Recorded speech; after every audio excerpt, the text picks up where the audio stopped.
everyone, it's Nisha. So today I'm going to answer some of your questions, and I suppose I put it in my playlist Have Coffee With Me, and this time I have coffee. Last time I did have coffee with me, I had nothing to drink. So on one of my videos I asked you to let me know what type of videos you would like me to do apart from my usual reviews and beauty stuff. And I am very surprised that a lot of you want me to carry on doing makeup tutorials. It is quite surprising because I'm not a makeup artist or makeup guru. I don't really like that word. I just love makeup, and I've always put makeup on, and I love playing with makeup. Sometimes I will just sit in front of the mirror, get on my eyeshadows and just play, So yeah, I will definitely do more of those because I really enjoy it. Then other things was outfits of the day. Yeah, I can do those, although again I don't think I'm any style icon in any shape or form. I'm quite casual girl. Then of course you've asked me a lot of questions about my life, and so today I think I start from the beginning. I had some questions about my childhood, how I found myself in the UK. Okay, so I was born in Poland, in then communist Poland. I had a very, very happy childhood. We lived, my great grandma lived with us because my mum lost her parents when she was a child. She lost her father when she was only four months old. He died, and her mum died when she was 7. So her grandmother brought her up, and she always lived with us. She was almost like a second mother to me, I suppose, because my mum always worked. Therefore, my great grandmother used to take us to nursery or to school, stuff like that. I have a younger brother, 3 years younger. My parents got divorced when I was 3 years old. My brother was just born. And my father then emigrated to United States when I was 11. I don't see him, since he's emigrated, I've seen him once when he came over here for my brother's wedding. But we do keep in touch. We talk to each other on the phone at least once a month, or Skype as well. And I still talk to his family, although I'm not that close to them, obviously. But I still speak to them, Skype them, and stuff like that. My childhood was very happy. Even though my parents got divorced, I think I was too young to understand. And then my mum remarried, and her new husband became our father, because I was only 5 when she remarried. And he was very good to us. Yeah, so, a lot of people think, oh, because you grew up in communist country, did you have anything? We had everything. We probably had better life than a lot of people have now, because if you know, communist in theory, it's great, everybody is equal, everybody had a job, and there was no unemployment, there was no homeless people, there was no class division, you didn't have this lower class, middle class, and all that. Everybody was equal. Of course, it didn't work exactly like that, and the people at the top obviously lived much better life. But we were kept, as you know, this saying, behind this iron curtain. We were not allowed to go abroad. We were not allowed to even have passports. I think we could travel into other communist countries in Eastern Europe, but you had to really apply for passport, and I can't remember. Obviously, I was a child. We never really knew what was happening anywhere else in the world. We only knew what we heard on the news, and we've been always told you don't want to go, to the West. They used to call it Rotten West. They said, people don't have jobs there are homeless people, they're killing each other. So, yeah, at first there was no desire to see this Rotten West. Anyway, when I was 11, that's when the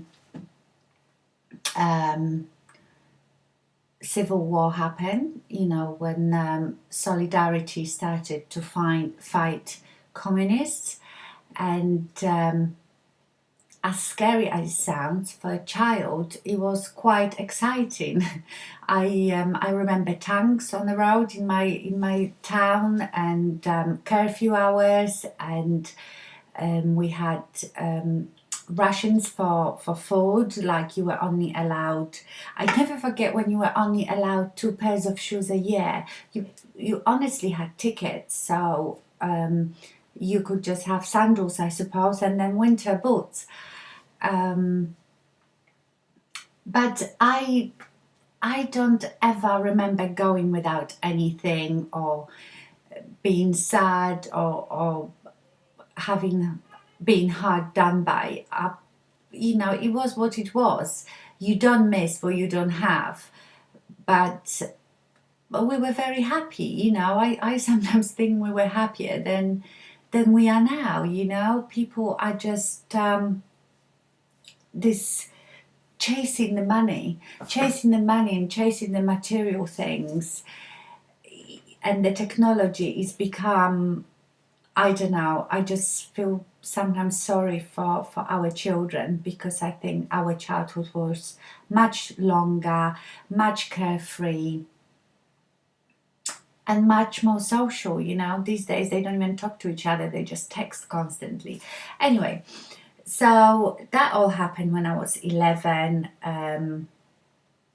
There were terrible things happening, but I've never experienced anything bad. I lived in a relatively small town, so nothing that tragic happened where I lived. So after that, obviously, the country was in quite hard done by economically, and I think for a while we had all these, tokens for certain foods, but slowly it got better and better. Anyway, yeah, so I think when I was younger, we were totally different. I mean, I look at children 13 years old now, and they like little adults. I was so naive and so childish at 13. I think we were just not exposed to so much information like they are now. There was no computers, there was no social media, and of course, Poland being Catholic country, we were brought up certain way. So I think my childhood was so different to the childhood that the children have now. I think we had much longer and much more innocent childhood, which was fabulous. My teenage years, that was like the best time of my life. I would say from the age of 16 till I came to England, I had a ball. I was doing very well at school, but I wasn't a bookworm. I was very sociable. I liked going out with my friends and partying and stuff like that, although it wasn't the same way as it is today, because I wouldn't have drunk alcohol till I was 18, and I wouldn't be out all night like some youngsters are now. It was just not allowed. But nevertheless, I had a great time as a teenager. So yes, I did really well at school. I used to speak fluent Russian because obviously being communist country, we had to learn Russian. It was mandatory, our second language. So I think I've learned Russian for something like 8 or 9 years, and I was fluent at it. I took it at my equivalent of GCSEs, and I got a star. I still can read and write in Russian, which is amazing because, as you know, they letters, the alphabet is totally different. But I don't think I could have really free conversation because I haven't used it for years. So I think if I maybe spend a week with Russian person just speaking Russian, I'll be okay. Would all come back. Then in my when I was a teenager, I started learning English, but just for 4 years, and I was at 1 or 2 lessons a week. So it's a bit like you here learn French at school. It's not enough to then go to this country and have a conversation. So that's how my English was. Anyway, towards the when I was 17. My mum was then divorced from her second husband, and I don't really want to go into this because that's her life, not mine. She got invited by her friend who lived in the UK. She married an English man. She got invited by my mum got invited by her to go and visit her. So of course those days you were allowed to travel abroad, but you needed visa and stuff like that. So she went there and she met a man and she married him. Obviously it didn't happen like that quickly, but that's what happened. So she took my brother because he was much younger than me, but I wanted to stay because I wanted to finish my education. I was 17 then, and to be honest, I didn't have any desire to leave Poland. I was quite happy there. So what happened? I finished my education. I finished when I was 18, and I had a decision to make to go to university, go to work, or go to England. So I could have gone to university, but I honestly didn't know what I wanted to do. If I had my time again, I absolutely know what I would want to do now. I'm sure I would be something to do with makeup, beauty, stuff like that. But those days, there was not much call for that. There wasn't really lots of beauticians, and you only became a hairdresser because you couldn't do anything else. Whereas these days, this profession, being hairdresser, makeup artist, is quite prestigious, I would say, profession. So anyway, I didn't really know what I wanted to do, and I thought I'm not going to go to university, waste 4 years studying something that I just for the sake of it. I much rather go and earn money. So my first job, and by then you have to understand the privatization started happening in Poland. The communism was completely gone. There were private businesses popping out everywhere. And I got my first job was a personal assistant to managing director in a oil company. Well, not oil company. It was a company that was distributing oil and gas and petrol to southern Poland. So yeah, I got myself a job like this really quickly. I was earning amazing money for first job, and I really enjoyed it. I think I enjoyed it because at 18, was I 18 or 19? I can't really remember. I probably was 19. At 19, I was still such a kid, honestly. I felt just so grown up, having a job, and I had all this money, but I had no responsibilities really. I lived with my grandma. I didn't have to, we had our own house which was paid for.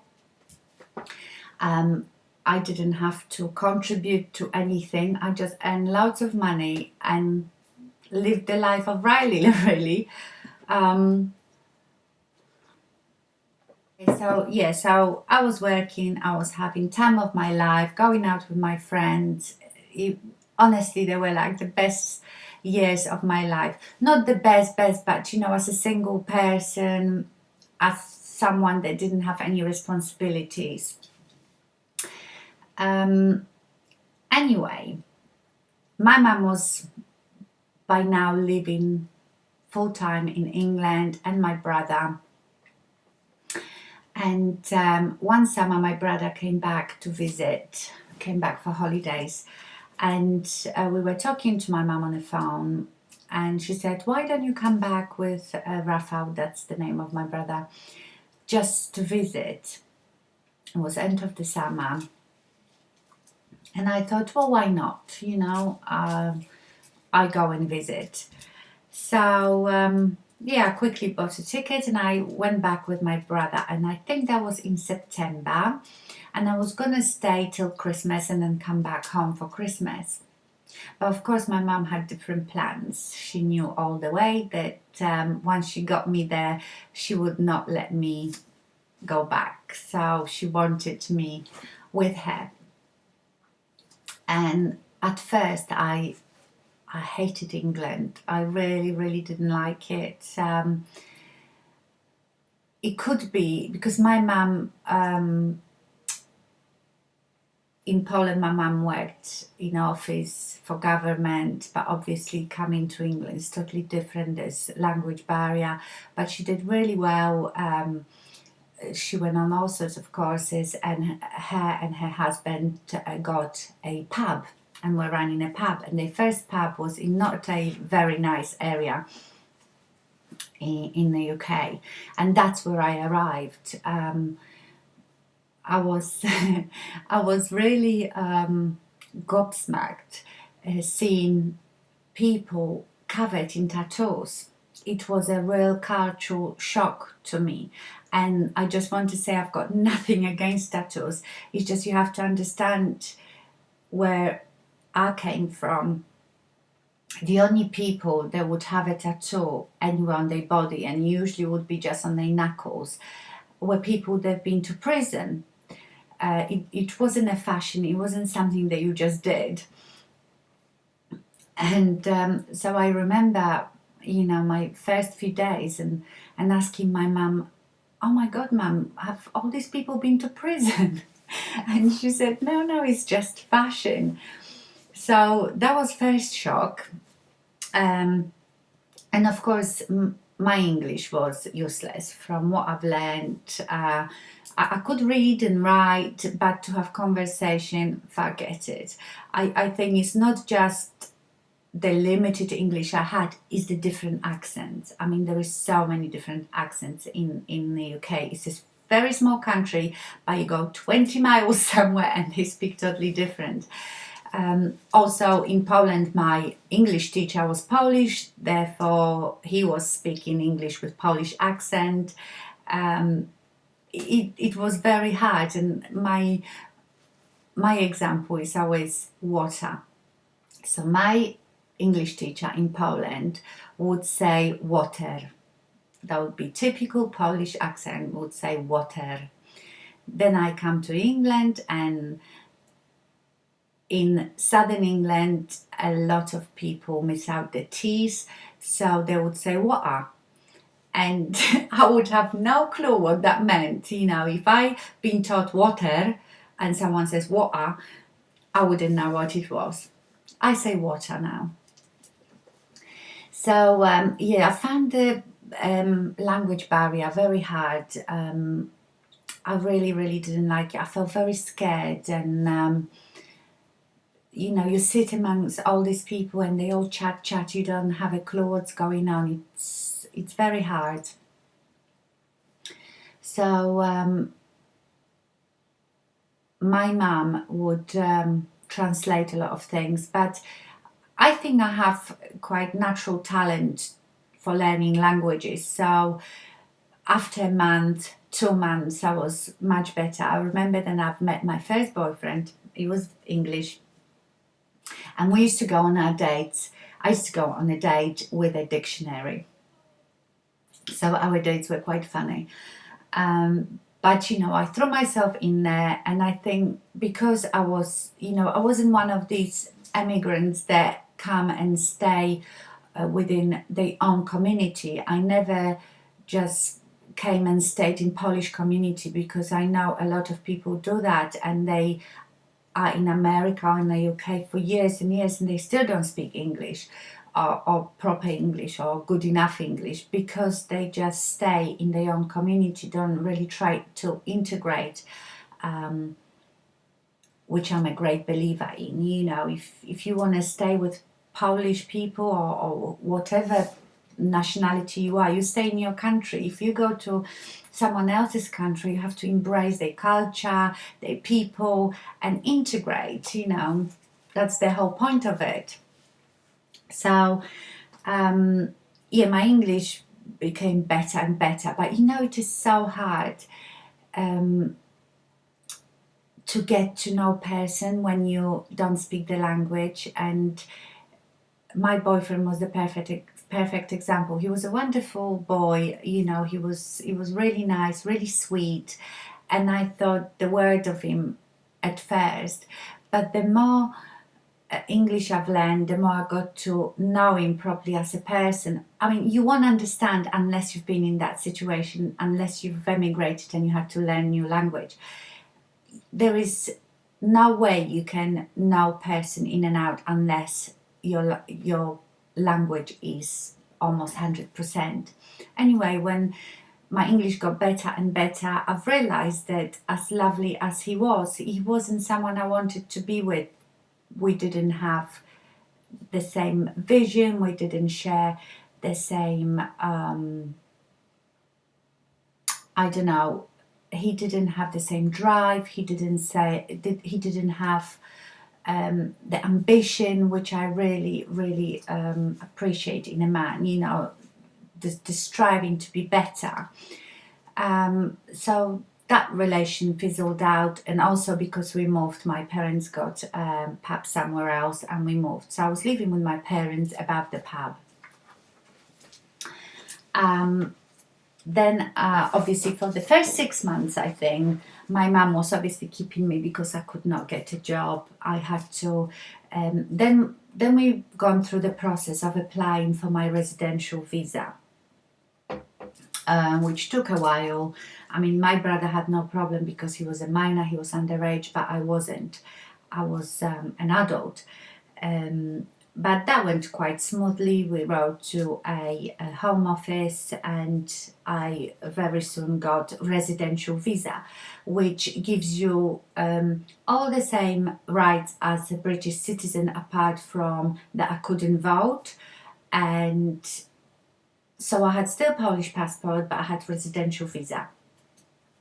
And I couldn't leave the country for longer than 1 year in one time. So by having that, I could start working. So the obvious choice was to start to work in my mum's pub, which I did.